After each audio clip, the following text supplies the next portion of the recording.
Vuelvo con ustedes y con nuestros invitados. ¿Alguna opinión sobre lo que hemos presentado en nuestra brújula, por favor? Juan. Me pareció interesante esta pregunta sobre cuándo termina el siglo XX. Ajá. Porque ya ha sido y está siendo motivo de polémica, más que en la filosofía entre los historiadores. Y estaba recordando al escuchar eso el libro de Eric Hobsbawm, que tiene como subtítulo El siglo más corto. Considera que el siglo XX va desde 1914, que es el inicio de la Primera Guerra, hasta la caída del muro de Berlín, y que en consecuencia ya el siglo habría terminado. Y ha entrado una nueva época. A mí me parece esa una manera más interesante de medir el paso del tiempo que simplemente con un criterio cronológico, ¿no? Tratar de establecer etapas en las que se cumple un ciclo de vida. O sea, sustituir ciclo por siglo. Así es. ¿Alguna otra opinión, doctor Piscoe? Bien, a mí me pareció interesante la noticia respecto a la pena de muerte, por su gravitación social, ¿no? Y por la responsabilidad que tienen las personas que reflexionan o que educan, ¿no?, en este aspecto. Se me ocurre, por ejemplo, que los medios de comunicación usualmente solamente asumen que informan, ¿no? O sea, esa es por lo menos la expresión declarada, ¿no? Pero los medios de comunicación tienen la responsabilidad también de formar, de producir hechos, porque según la manera como se informa, no solamente se refleja la realidad, sino que se producen modificaciones en ella. Y decía esto porque en relación con lo que hemos visto últimamente en la televisión, la manera como se informa no solamente pone en autos a la gente de lo que ocurre, sino que probablemente puede producir hechos. Y en ese sentido, habría que reflexionar sobre si se estimula la pasión o la reflexión, ¿no? Creo que ese es un reto que tienen los medios de comunicación, que deberían asumirlo, y que por tanto también implica un coeficiente de responsabilidad en lo que ocurre en el país. Claro que sí. Así es. ¿Ninguna otra participación, doctor? Bueno, lo que me ha llamado la atención es este concepto de realidad que se maneja de manera ambigua, equívoca.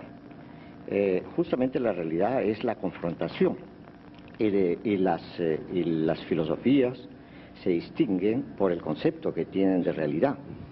Esto me parece lo importante, pero lo fundamental es esto otro, de vincular el quehacer filosófico con el poder. Yo creo que no hay nada más antagónico que la búsqueda de la verdad y la búsqueda del poder, porque el poder es justamente es una capacidad de transformar, y la búsqueda de la verdad es algo fundamentalmente neutral. Lo que ocurre es que el concepto de verdad en la modernidad está vinculado con el poder a través de la ciencia y a través de la tecnología. Esto es lo importante. Cuando se habla de ciencia se habla también de una forma muy ambigua. Cuando habla de ciencia, Aristóteles lo está haciendo de muy distinta manera que Bacon. Para Bacon el saber es idéntico al poder, pero eso no lo diría jamás Aristóteles, porque tiene otra idea de lo que es la verdad, ¿no? La verdad no como una aprehensión de la realidad, sino como un encuentro con la realidad, que es cosa diferente, ¿no? El moderno lo que hace es encajonar su visión de la realidad, encajonarla sutilmente a sus intereses. Entonces, el trasfondo filosófico es la legitimación de una actitud científico-tecnológica que es fácilmente reconocible en la modernidad. Todo está al servicio de la transformación de la realidad. Doctora. Bueno, a propósito de la realidad y sobre ese pensamiento de Kierkegaard que ustedes han presentado, yo tengo más bien otra concepción acerca de lo que es la teoría filosófica, que nunca es desvinculada de una tempoespacialidad con determinada problemática, y que, desenvolviéndose en una forma, por ejemplo, ideológica, llega a ser una praxis ideológica. Es decir, cambia la realidad, y de eso me parece que es una de las cuestiones más interesantes de una consideración sobre la filosofía, sacándola de un conocimiento solamente abstracto, metafísico, y que no tiene nada que ver con la realidad.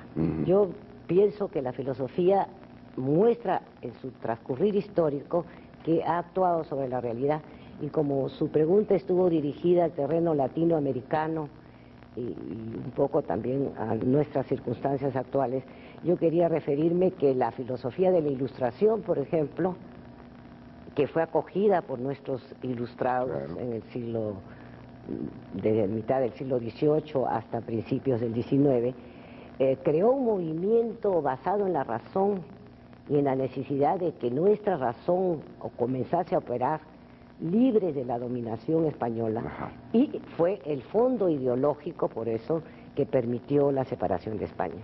Inclusive ahora podríamos dar un salto muy violento y decir en qué horizonte, cómo tiene que ver la filosofía con nuestra situación concreta actual del Perú. Sencillamente estamos en un neoliberalismo. Estamos entrando a una forma que tiene sus bases y fundamentaciones en el liberalismo occidental, pero que se está viendo aquí aplicar a la realidad, y en una forma bastante fuerte y en una forma bastante consistente, podríamos decir. Entonces, estamos en un horizonte que es filosófico, y que va a ser muy efectivo seguramente en la praxis que se va a desarrollar en el futuro. ¿Tú querías hacer una pregunta? Doctora, usted ha hecho referencia a nuestra historia. Quisiera yo preguntarle, ¿los mitos son un tipo de filosofía? Mire, yo me puedo referir a lo que conozco de pensamiento prehispánico. Y yo le diría que los mitos prehispánicos son sumamente interesantes y no tienen esa característica que tiene el mito griego, por ejemplo. El mito de la creación, por ejemplo, por el dios Huiracocha, es un mito explicativo y un mito que toma en cuenta las distintas etnias que se encontraban en el Perú. O sea que es un dios creador, una especie de demiurgo, pero que va sacando a los hombres de determinados lugares y los saca con su lenguaje y con sus vestimentas y con sus costumbres de cada lugar. De abajo arriba. O sea, una variabilidad, tendríamos que hablar de que en esos mitos ya se sienta una pluralidad étnica en convivencia, una cosa muy inteligente, muy interesante. Entonces ya no es el tipo de mito fantástico, imaginario, meramente simbólico, sino es un mito con una explicación sociocultural y de armonía entre los hombres, ¿no? Podríamos considerar entonces que en ese momento esa fue una verdad. Ah, por supuesto. O sea, que no traiciona la filosofía. No. Además, la filosofía surge del mito, superando un poco esa condición mítica en la mente de la humanidad. Gracias. Doctor Peña Cabrera, ¿existe una filosofía o existen varias filosofías? Bueno, existen varias filosofías desde el momento que hay diferentes maneras de entender la realidad. Eso es claro. Son maneras diferentes de explicarla y de entender, como dije hace un momento, la verdad. Si no hacemos una historia sobre el concepto de verdad, vamos a darnos cuenta que así también la manera de pensar de los hombres ha cambiado. Y es que la realidad es lo que vivimos, lo que somos, y cómo entendemos lo que vivimos y lo que somos, cómo lo esclarecemos, eso es lo que hace diferente, porque la realidad es en cada momento también diferente, ¿no? Doctor, ¿existe una relación entre la filosofía, la política y la religión? La filosofía generalmente desbarata la religión, pero no completamente, ¿no? Este es un fenómeno que se vincula con la ilustración entendida como esclarecimiento, ¿no? La ilustración es esclarecimiento de la realidad. Y la razón es el instrumento más eficaz para explicar la realidad a partir del mito. Pero la misma actitud racionalista del esclarecimiento hace que se creen nuevos mitos y nuevos prejuicios, ¿no? Por eso es que también se da la intolerancia entre los filósofos. Yo no voy a mencionar nombres, pero hay filósofos muy intolerantes porque creen que son poseedores de la verdad, ¿no? No, ese es el asunto. Ahora, la política está vinculada con el poder, indudablemente. La filosofía puede ser una fundamentación de la política, pero son cosas muy diferentes. El filósofo, por actitud, no es un hombre amante del poder, es amante, como se dijo en la definición, amante de la sabiduría, pero yo no he sabido que sea amante del poder. En cambio, el político es amante del poder. Y hay una distinción muy clara que hizo al que se le llama literato de la filosofía, Ortega y Gasset, que me parece muy interesante. Mientras los filósofos se esmeran en ser claros, los políticos se esmeran en ser oscuros, ¿no? Cierto, sí, me parece. Creo que debemos atender algunas llamadas telefónicas, ¿o tienes alguna otra pregunta? No, sí tengo bastantes preguntas. Esperamos que el tiempo nos alcance. Gracias, Katy. Bueno, son preguntas bastante dirigidas. Preguntan... Bueno, doctora, era la primera pregunta, ¿no? Siendo la filosofía tan importante, ¿por qué no hay filósofos en los gobiernos? Bueno, ese es el planteamiento radical de Platón. Platón, pues, escribió su República para señalar que los más autorizados para gobernar eran justamente los que habían llegado después de una larga formación de muchos años a ser filósofos, y que esos eran los que debían conducir. Entonces tendríamos que señalar aquí que la teoría filosófica le adjudica a los filósofos el ser los dirigentes de las sociedades y los que deben intervenir en el poder, pero se ha dado la situación de que el mismo poder político le niega participación al filósofo, porque sería pues una especie de personaje ingrato, estaría inquiriendo constantemente, y esto no creo que les guste, y corrigiéndolos en los discursos y buscando la falsedad del discurso político, y yo pienso que de ninguna manera esto puede ser grato a un político, muy enojoso para él. Y por eso, por un lado, el filósofo que está en sus propias problemáticas, que necesita tranquilidad para la reflexión y tiempo para la investigación, no es amante del poder en sentido, no es su primer valor.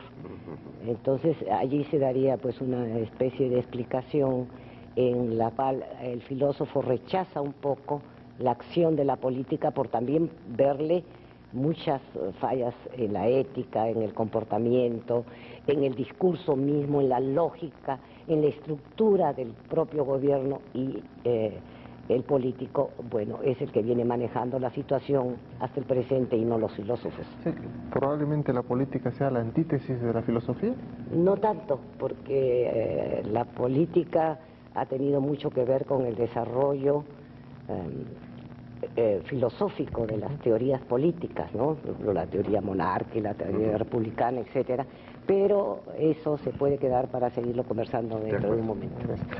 Doctora Abugatas, ¿por qué la enseñanza de la filosofía en los colegios es tan pobre y los profesores tan mediocres? Pregunta telefónica. Telefónica, si no es mi pregunta.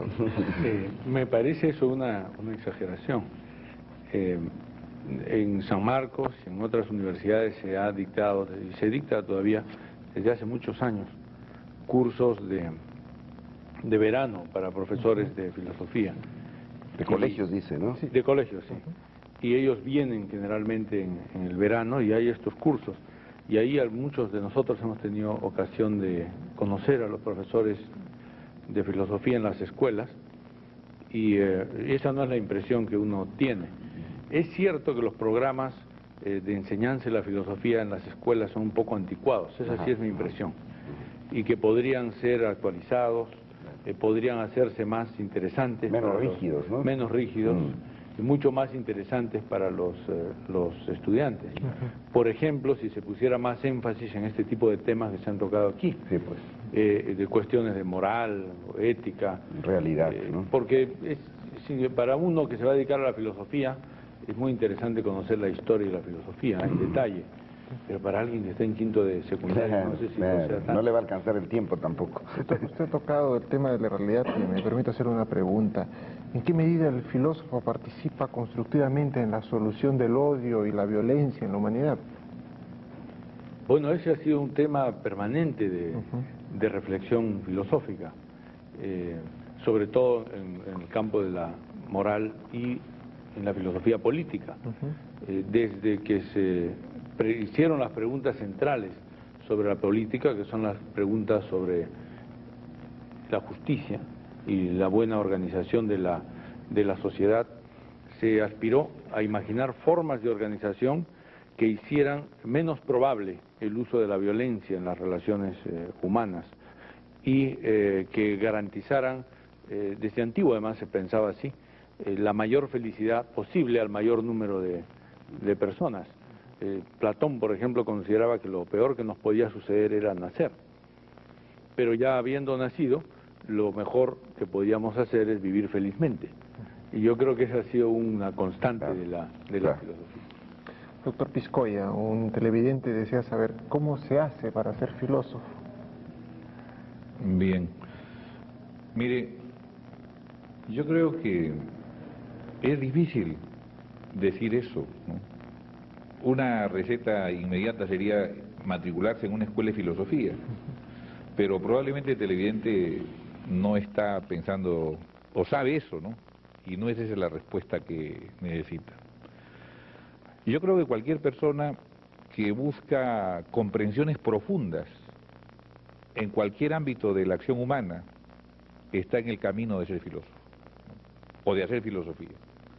Puede usted ser médico, puede ser periodista, o puede ser físico, ¿no? O literato, ¿no? En fin, si lo que usted está buscando es una comprensión profunda de ciertos problemas, creo que esa es una posible ruta a la filosofía, ¿no? Ahora, hay un aspecto que me interesa comentar, ¿no? Y es que los profesores de filosofía nos proyectamos a la colectividad fundamentalmente a través de la educación. ¿De acuerdo? O sea, es el ámbito, digamos, más adecuado. El escenario. Así es, ¿no? el escenario en el que actúa el profesor de filosofía, ¿no? Y entonces, por ejemplo, en relación con la enseñanza de la filosofía y con la enseñanza en general en el país, o sea, con la educación del país, ¿no?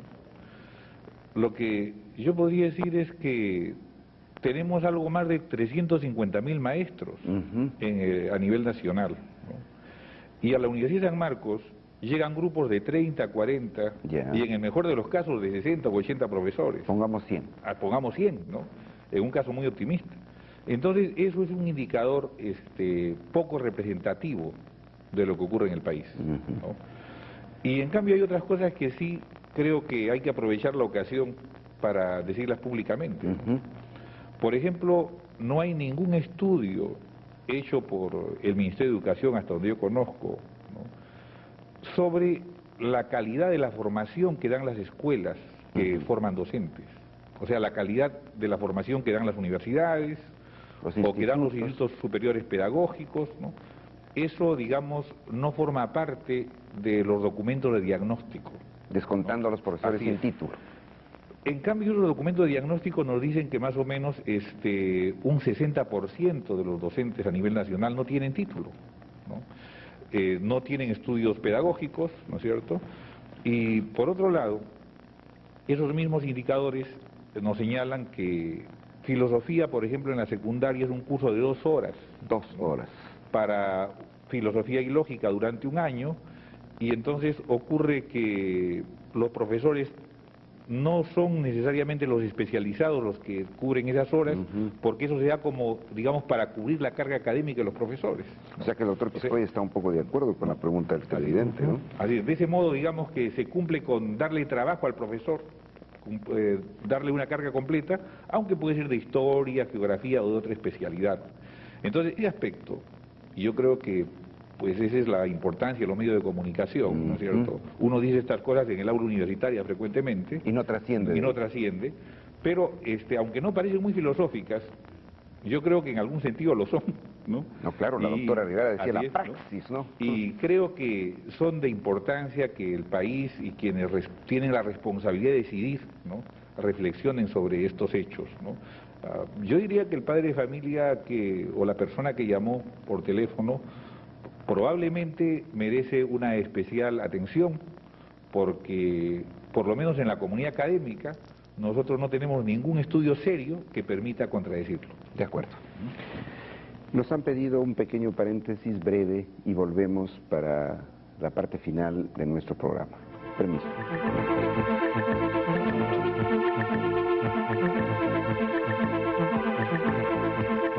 Estamos en la última parte de nuestro programa.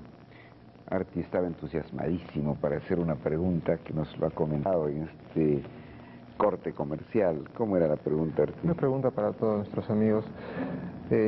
Siempre he tenido la preocupación y he escuchado que dicen las personas que los niños y los locos siempre dicen la verdad. Los niños y los locos, o de la boca de los niños y los locos sale la verdad. Entonces yo quería preguntarle a nuestros directos invitados si es cierto esto, si es que realmente los niños y los enfermos mentales tienen la capacidad de filosofar. Y de encontrar la verdad. Y de encontrar. No sé si alguien quiere opinar, por favor. Bueno, yo quisiera Doctor. simplemente alargar eso, porque no solamente los niños y los locos, también dice que los borrachos y los viejos dicen la verdad. Además de los filósofos. Pero se trata de una verdad de encuentro, de relaciones. Lo que ocurre es que el adulto, y sobre todo el muy educado, simula o oculta decir ciertas cosas para no crearse conflictos. Es un problema de comunicación, nada más, ¿no? Yo quería opinar, usted ha dicho de los niños y los locos, dicen la verdad. Podría ser también verdades inmediatas, desmentir a los mayores, ¿no? Y el loco, pues, en su razonamiento fuera de lo normal, está elucubrando y estará tal vez emitiendo verbalmente su verdad, la verdad de su interioridad enferma. Bueno, pero eso no podría ser sino algo referido al lenguaje, no a lo que es la filosofía, que es la búsqueda de la verdad, una verdad mucho más compleja y sistemática y coherente dentro de todo un pensamiento filosófico. Entonces, hay también en el político ese refrán que dice: la palabra le sirve al hombre para ocultar lo que piensa. Doctora, estábamos conversando desde hace mucho tiempo y reiteradamente con mi hijo. ¿Cómo es que este término que usted acaba de utilizar, lenguaje, tan importante? Yo he tenido el honor de participar en algunas reuniones con el doctor Peña Cabrera para analizar el lenguaje en función de diferentes materias. ¿Cómo ha sido expropiado, yo diría ilícitamente, por la informática? ¿Por qué no le preguntamos al doctor Piscoya si está de acuerdo en que el lenguaje se asigne a las computadoras como se le asigna la inteligencia, como se dice que tiene memoria, capítulo que los filósofos han estudiado tanto? En ese trance, ahorita viene también la computadora con alma. Doctor Piscoya, lenguaje de computadora. Bien, yo pienso que en un tiempo tan breve, lo que se podría decir es que la computadora ha permitido generar metáforas, ¿no? O sea, imágenes, más que conocimientos o descripciones de, por ejemplo, la inteligencia humana, ¿no? Entonces, en un sentido metafórico, ¿no?, una computadora reconoce un lenguaje, ¿no?, lo acepta y además contesta en un determinado lenguaje, ¿no? Y bueno, si pensamos que, por ejemplo, Aristóteles dijo que éramos racionales en la medida que hablábamos, quizá, esa fue un poco la idea, o que manejábamos el lenguaje, entonces, bueno, una computadora, digamos, de una manera extensiva, podría ser considerado un artefacto inteligente, ¿no? Pero a mí me parece que ahí hay mucho de exageración, aunque hay tesis muy serias al respecto, ¿no? Pienso que fundamentalmente se trata de una metáfora y se trata fundamentalmente de una simulación. De acuerdo. Y entonces, para terminar, ¿no? Una cosa es simular algo y otra cosa es que ese algo exista o se realice, ¿no? Yo recuerdo que Nat King Cole simulaba hablar español cantando, Sí, ¿no es cierto? sí. Y todos sabíamos que No Nat King hablaba. Cole no entendía una Ojalá, sola palabra en ojalá español. que los consumidores del lenguaje de computadora lo entiendan así, porque muchísima gente conversa con su computadora, ama a su computadora, y según algunos me han dicho hasta tienen orgasmos con su computadora. Muy bien, vamos a rogarle a Katy que nos alcance los libros que ella, Patti, Katy, ¿quién más han escogido? Muchas gracias, muchas gracias. Vamos a proponerles, señoras y señores, a ustedes alguna bibliografía, mientras Arti difícilmente vas a hacer ahora las conclusiones, ¿no? Un poquito difícil. Trata de hacerlas mientras ofrezco esta bibliografía. Psicología y filosofía de la ciencia, metodología del sistema funcional, Anojín, 1987. Es un libro muy conocido, publicado en México. Creo que hay también ediciones argentinas y españolas. Enrique Marí, Papeles de Filosofía, editorial Biblos, Argentina, 1993. Actualidad de la filosofía, Teodor Adorno, Paidós, Barcelona. La actualidad de la filosofía, libro que es muy conocido entre los filósofos y estudiantes de filosofía, pero también entre los psiquiatras cultos. La filosofía y su método, Fritz Wenich, Fondo de Cultura Económica, México, 1987. Ustedes comprenderán que hay una enorme biblioteca sobre estos asuntos.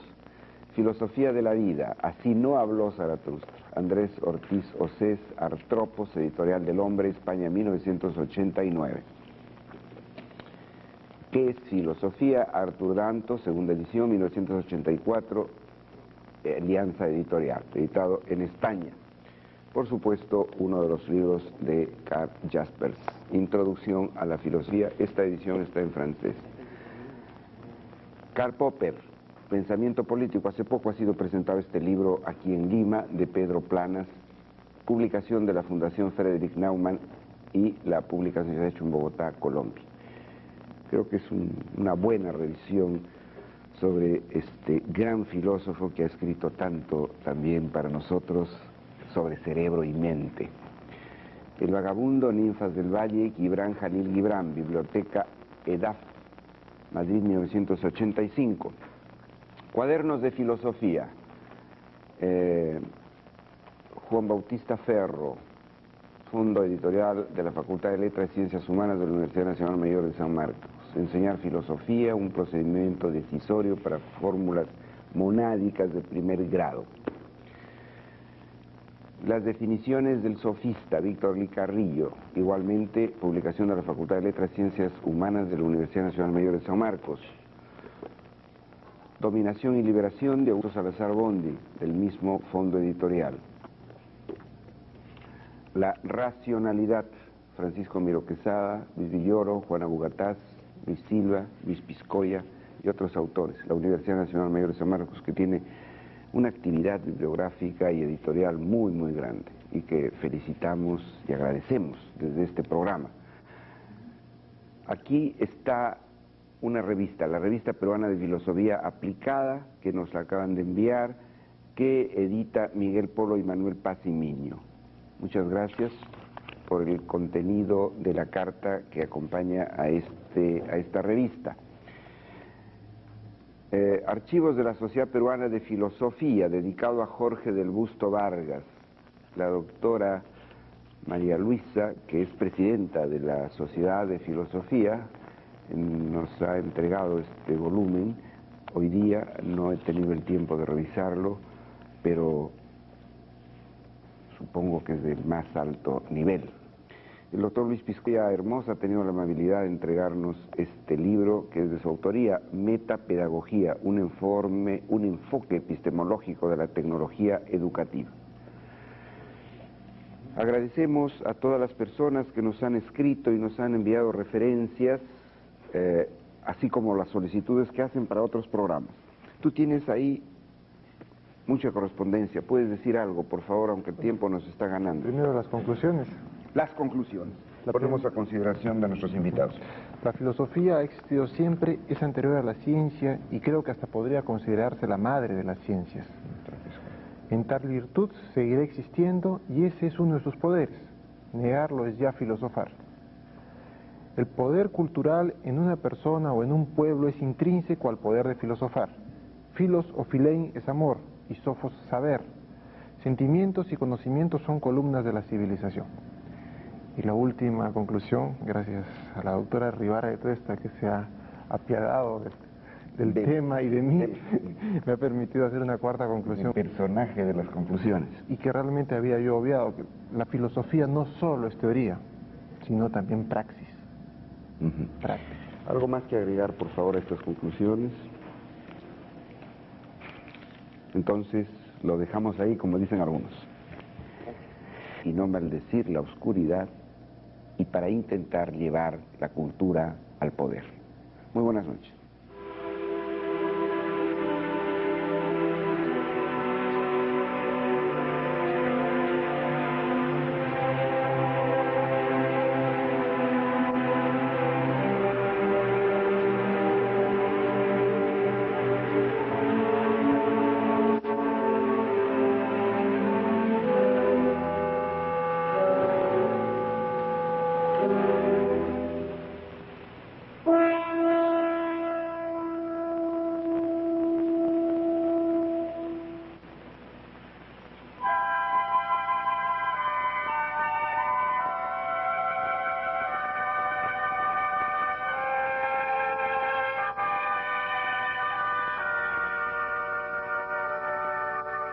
Discussion